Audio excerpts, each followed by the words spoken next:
quite the experience that I see on the sheet. And I'm really wondering, where does Fulbright University Vietnam come into this narrative? You have quite an experience here, but I'm wondering, how does Vietnam come into this? Well, it's a fascinating story, actually, from my point of view. Late in my presidency at Wellesley College, I met an alum whose husband worked in Hong Kong, who had been involved in this effort to create a new university in Vietnam. And so through that connection, I was visited by a couple of people who are now on the board of trustees of FUV, and eventually President Thuy herself came to talk to me, and mostly to talk about what is good undergraduate education look like, from my perspective. At the time I was at Wellesley. Wellesley is a very highly ranked liberal arts college. We think of ourselves as specializing in undergraduate education, so it was a wonderful time to just talk about what makes an undergraduate feel like they are receiving a great education while they're on campus. So that's where it all began.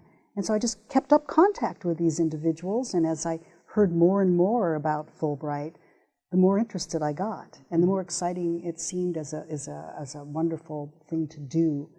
The other thing that was really interesting about it is they weren't really interested in starting a school that was exactly like an American school, which is a wonderful educational system, but we're thinking of innovating and creating the best possible experience for undergraduates. And that appealed to me tremendously. So it all started there.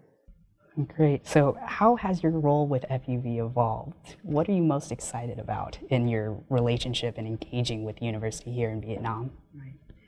So eventually I was asked by Fulbright University to serve as a member of the Board of Trustees.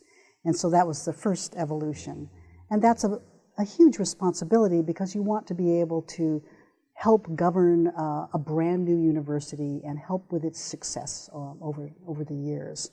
So I've been now spending a lot of time thinking about what the academic program will look like by talking to the chief academic officer, helping Thuy think through the issues she has as a president, as a sort of a president-to-president conversation. And so being very involved in the kind of development of this new idea. Perhaps the most significant thing for me was just walking into the office of Fulbright University with all the people who've been involved in making this effort successful. It's a small space, bustling, with the people putting their hearts and souls into really getting the first class established, recruiting the students, telling people about the wonderful opportunity that resides here. It's wonderful to see such a great team working together under the leadership of a really wonderful president, President Thuy. So you rarely see that kind of emotional working environment where people really care about the project. They really see the need for it. So that was my first impression. Diversity for students and diversity for faculty. FUV is promoting diversity, economic circumstances, regional and geographic variation of where students come from. Why does diversity matter for a university campus? What does it add? So I'm such a big believer in diversity. I think, first of all, you can't have an excellent undergraduate education unless you have diversity in the student body in particular. And when I say diversity, I'm not just talking about gender diversity or race diversity or ethnicity. I'm really talking about the kind of diversity that reaches out to all people who come from different kinds of backgrounds. And that means you'd love to have, as a part of your student body,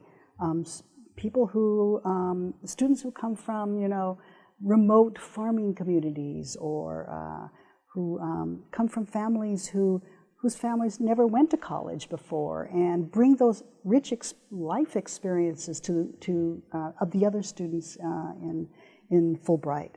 So I think that's very important. So it's necessary for the excellence in education. Students get to understand each other more thoroughly, and they bring their experiences to the classroom. And also, you need it for the talent.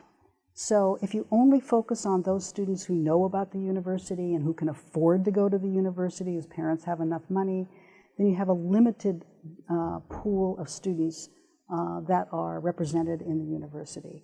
And there are a lot of smart, talented students out there, and you'll be missing out on some of that talent pool if you don't actually try to recruit students and help them afford to come.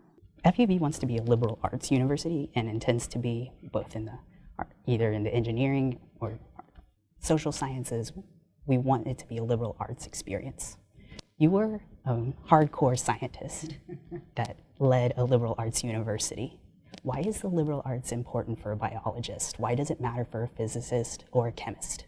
That's a really great question. So the answer to that has actually been shown in the sense that we find that the best scientists out there in the world are those that come from small liberal arts colleges.